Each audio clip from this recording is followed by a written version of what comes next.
بسم اللہ الرحمن الرحیم۔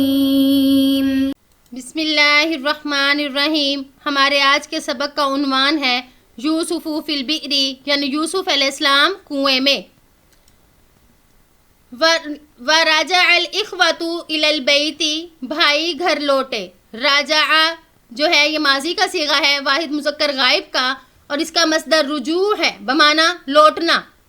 اس سبق میں اس قصے کا ذکر ہے جب بھائی یوسف علیہ السلام کو کنویں میں ڈال کر واپس آ گئے۔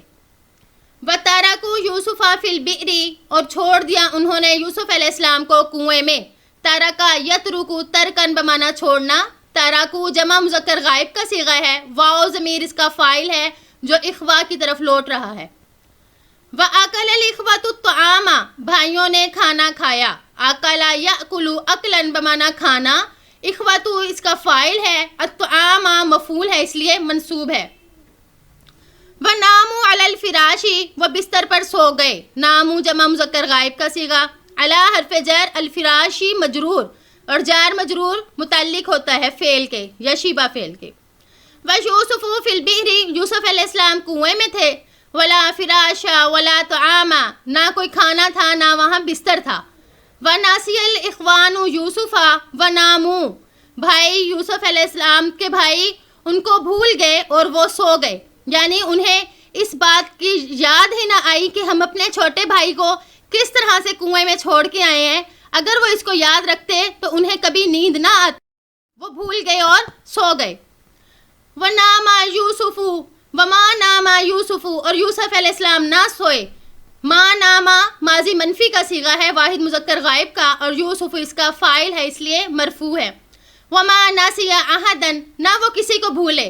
یوسف علیہ السلام کو ایک ایک یاد آ رہا تھا، وہ کسی کو نہ بھولے بلکہ سب کو یاد کرتے رہے کہ انہوں نے میرے ساتھ کس طرح سے کیا اور کیا کیا۔ وباقیہ یعقوب یذکر یوسف، یعقوب علیہ السلام یوسف علیہ السلام کو یاد کرتے رہے۔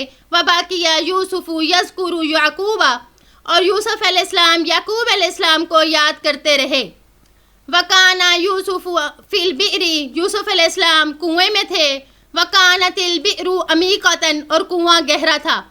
کانت فعل ناقص، البئر اس کا اسم اور عمیقۃً اس کی خبر ہے، اس لیے عمیقۃً جو ہے یہ منصوب ہے کیونکہ اس کی خبر منصوب ہوتی ہے۔ وَكَانَتِ الْبِئْرُ فِي الْغَابَةِ، اور کنواں جنگل میں تھا۔ غابہ جنگل کو کہتے ہیں، یہ واحد ہے، اس کی جمع غابات آتی ہے۔ وَكَانَتِ الْغَابَةُ مُوحِشَةً، اور جنگل وحشت ناک تھا۔ وَكَانَ ذَلِكَ فِي اللَّيْلِ، اور یہ سب رات میں تھا۔ وَكَانَ اللَّيْلُ مُظْلِمًا، اور رات اندھیر تھی۔ یعنی اس میں اس خوفناک واقعے کا ذکر ہے کہ جب ان کو کنویں میں ڈال کے آئے تو کنواں گہرا تھا، اس لیے وہ انتہائی خوفناک تھا، اور اس پر یہ کہ وہ کنواں جو تھا وہ جنگل میں تھا اور جنگل گھنا اور وحشت والا تھا، اور اس کے علاوہ یہ کہ یہ سب واقعہ رات کو ہوا۔ رات کو جو یہ جنگل اور یہ کنواں جو ہے مزید وحشتناک لگ رہا تھا۔ امید ہے کہ آپ کو سبق سمجھ آ گیا ہوگا۔